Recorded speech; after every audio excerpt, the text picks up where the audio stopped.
In the United Kingdom today, the NHS, the National Health Service, has started the biggest vaccination drive in British history at 50 hospital sites where the UK's new weapon in the war on COVID-19 is being rolled out to the over 80s, to the vulnerable and to frontline hospital and care home staff. And around 5,000 people are expected to be vaccinated today.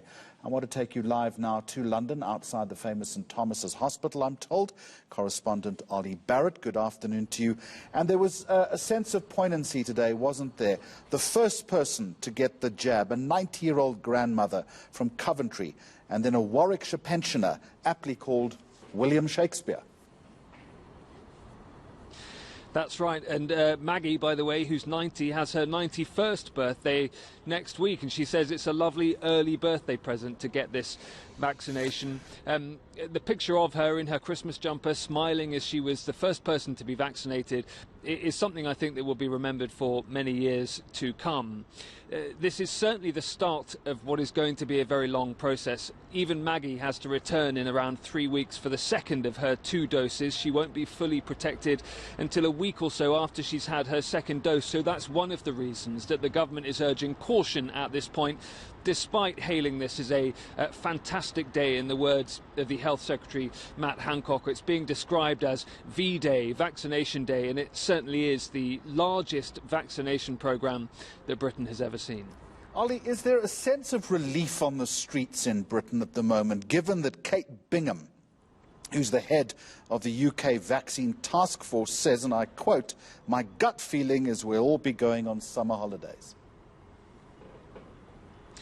Yes, and we've heard similar from Matt Hancock, the Health Secretary, today, saying that he hopes that next British summer is a normal summer. And that is why you have that real mixture of hope and relief from politicians, from people working in the National Health Service, from ordinary Britons up and down the country, but also that note of caution. The government doesn't want people to relax yet. It is very clear that this vaccination programme will take many months. Even that most vulnerable group of people, it's unlikely it's going to be until the spring of next year that all of those people have been worked through and are therefore protected by vaccinations.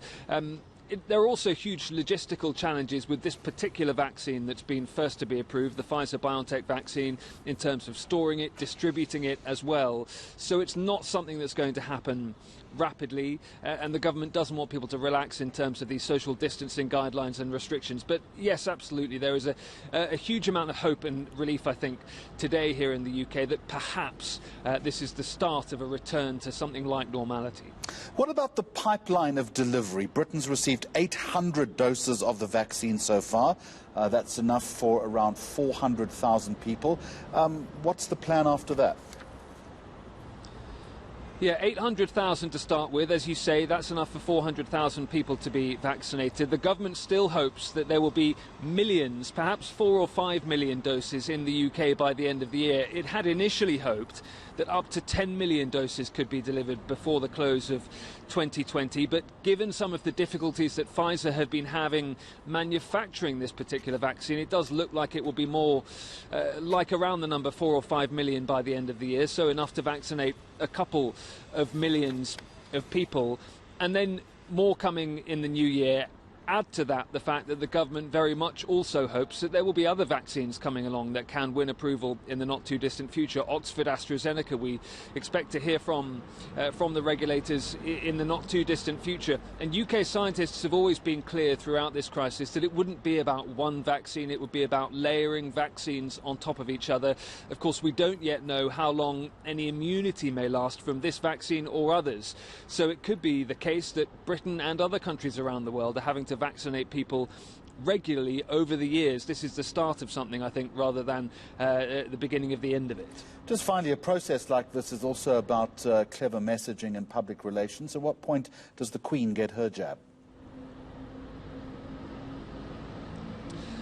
I didn't catch that, Jeremy, but what I'll tell you is that St Thomas's here is one of the hospitals in the United Kingdom which is rolling out these vaccines. Around 50, 60 or 70 across the UK for now. that is going to be extended. So vaccines will also start getting into GPs, doctors' surgeries for rollout, and a little bit further down the line, when many more millions of those doses come online for the UK, we'll start to see some of those mass vaccination centres being opened up in football stadiums and car parks up and down the country to try and get this to as many people as possible, as quickly as possible. But for now, it's places like St Thomas's behind me which are doing the important work. I'll leave it there. Olly Barratt live in London. Thank you very much indeed. I've got a bulletin.